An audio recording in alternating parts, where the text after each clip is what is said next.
ఈ రోజే సబ్స్క్రైబ్ చేయండి, మీ ఫేవరెట్ షోస్ చూడండి. రేయ్,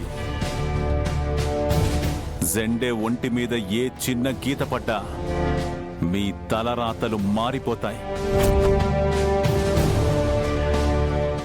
ఎవడొస్తాడో రండ్రా. ఆదిశంకర్ రెడ్డిని కూడా లేపేంట్రా. ముందు వాడి సంగతి చూడండి.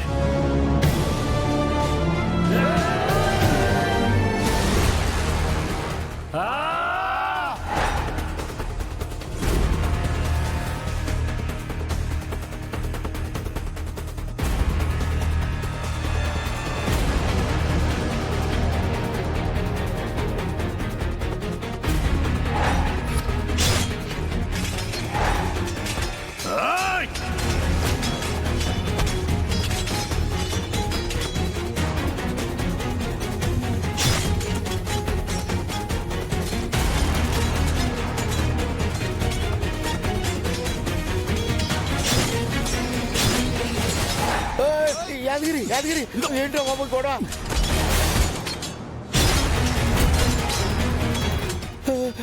ఏంటయ్యా యాదగిరి, ఈ కత్తులేంటి, బాంబులేంటి, ఈ నరుకోటాలేంటి, చంపుకోటాలేంటి?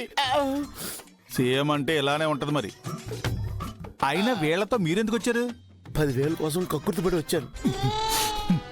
ఇలా జరుగుతుందని తెలిస్తే చచ్చిన కారుక్కోవని కాదు. ఇదిగో, నువ్వు నమ్ముతావో లేదు యాదగిరి, కత్తి నా మెడ కింద నుంచి ఇలా రాసుకుంటూ వెళ్ళిపోయింది. చావు వెంట్రుక వాసులో తప్పింది. అవునండి, మీరు పోయుంటే మీ హుండీలో డబ్బులు ఏమయ్యాయి? అమ్మో నిజమేనయ్యో, అప్పుడు ఆ క్షణంలో నా ఇల్లు నా హుండీయే గుర్తుకొచ్చాయి. మీరు చేసిన పాపాలు గుర్తుకు రాలేదా? ఏంటి? ఏం లేదులేండి, ఆడు చూడండి.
సంపి పారనుకుతా పారిపోతాండారా, తిరిగి పొందలారా, యాడికి పారిపోతారా, మీ అంతు చూస్తాను. శివారెడ్డి గారు, మా ఆదిశంకర్ రెడ్డి గారి దెబ్బకి శత్రువులు తోకముడిచి ఎలా పారిపోయారో చూసారా? అనుకున్నది ఒక్కటే, అయ్యేది ఇంకొకటే. సండే, నీకేం కాలేదు కదా? నువ్వుండగా నాకేమవుతుంది ఆర్య? నీకేం కాలేదు కదా? జండే సార్, ఆర్య సార్ కాదు, ఆదిశంకర్ రెడ్డి. నిన్ను చూడగానే పగోళ్ళు పంచులు తడుపుకుని పారిపోయి ఉండారు ఆదిశంకర్ రెడ్డి.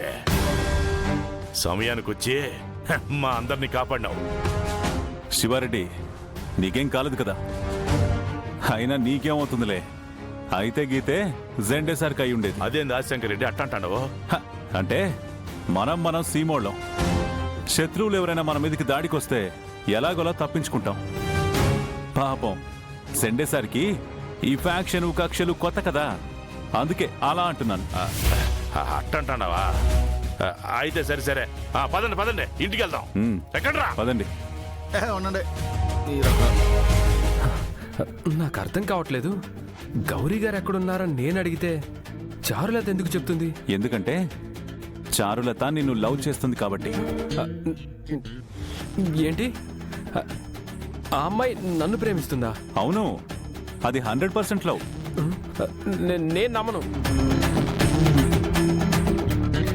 సరే, మేం చెప్తే నువ్వు నమ్మవని మాకు తెలుసు. నీ క్రైమ్ పార్ట్నర్ ట్యాంకర్ ఉన్నాడు కదా, వాడు చెప్తేనే నీకు కరెక్ట్. ఒక్క నిమిషం ఆగు.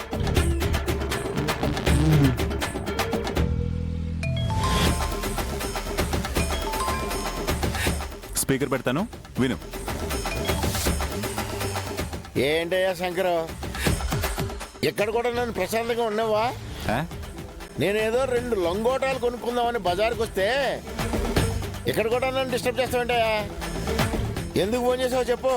ఎద్ద ఓవర్ యాక్షన్ చేయమాకు, మొహం పగిలిపోద్ది. చెప్పేది విను. ఆ? ఇదిగో ట్యాంకరు, ఆ చారులత రాకేష్ని ప్రేమిస్తుందని చెప్తుంటే మనోడు నమ్మట్లేదు. నీ వాయిస్ తోట ఒకసారి చెప్పు రాజా. ఆ దరిద్రాన్ని నా నోటితో ఎందుకు చెప్పడం? ఇదిగో ఓనర్ గారు, ఒక దరిద్రం గురించి చెప్పాలంటే ఇంకో దరిద్రం వల్లే కదా అవుద్ది. ఆ, దరిద్రానికి బ్రాండ్ అంబాసిడర్వి కదా, చెప్పు. అంటే నన్ను దరిద్రుడంటావా? ట్యాంకరు, తెలిసిన విషయాన్నే మళ్ళీ మళ్ళీ ఎందుకు అడుగుతావు? ఇందుకే నాకు టెంపర్ లేస్తుంది. ఓహో, నేను దరిద్రుణ్ణని గట్టిగా ఫిక్స్ అయిపోయారన్నమాట. అవును, ఇప్పుడేంటి నీ ప్రాబ్లం? నువ్వు చెప్తావా చెప్పవా? ఇదిగో ఓనర్ గారు, మీకు మరీ చేదస్తం ఎక్కువైపోయిందండి. నాకు మర్యాద తక్కువైపోయింది. నా మీద పంచులు సెటైర్లు వేస్తున్నారండి. ట్యాంకరు, నిన్ను విషయం డైరెక్ట్ గా చెప్పమన్నా, ఇలా సీన్ లాక్ చేయమని చెప్పలేదు. సర్లే. ఇదిగో రాకేష్, శంకర్ చెప్పింది నిజం. నిన్న ఆ చారులత ప్రేమిస్తుంది. మీ ఇద్దరికి పెళ్లి చేయాలని శంకర్ నానాతండాలు పడుతున్నాడు.